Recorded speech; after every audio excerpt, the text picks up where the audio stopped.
မစားသေးဘူးလားဟမ်ငါလေခမရမစားသေးဘူးလားကြောအေးဘူးတောက်မလား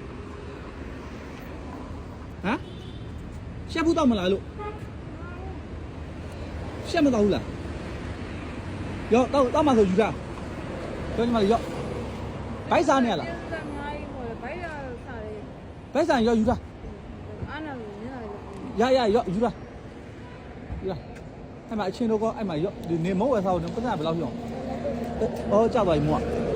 ပတ်စံဒီကိုကြီးကားမှာကိုကြီးရှိမှာ2000တော့ပါရော2000ယူတာရမုံဝယ်စားလို့ပြင်းနေရိုင်းလျှောက်သွားမနေအေးပြောတကယ်လို့ခေါက်ဆွဲပါလေဘိုက်စားအဲ့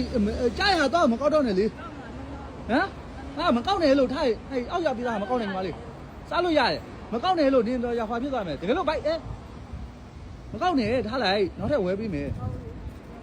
အေးအဲ့လိုပြောအေးညီမလေးဘိုက်စားရဲဆိုရင်ကိုကြီးတို့ဆိုင်သိရမလားအဲ့နောက်လာခဲ့ရခေါက်ဆွဲပါအဲ့မှာသမီးသားမလို့ရှိရကိုကြီးဝဲကြည့်မယ်ခုစားမှဆိုရင်သူလိုက်ခဲ့ဆိုင်မှာကိုကြီးဝဲပြီးခဲ့မယ်ဟမ်ဆိုင်တယ်မားတကယ်တကောကအရင်ရောက်အေးအဲ့လိုပြီးတော့မိကရောက်တယ်ရောက်ပါအေးပြောကြနော်တကယ်လို့ဘိုက်စားရဲဟိုသမီးစားရဲဆိုအဲ့နောက်လာခဲ့နော်ကြနော်ကိုကြီးတို့ဆိုင်သားလာခဲ့ကိုကြီးဝဲကြည့်မယ်ကြနော်ပြောအေးပါတော့လောင်ဒီဘိုက်စားနေရစားမစားပါဘူးအေးဂူးစားကျမဂူးစားကြနော်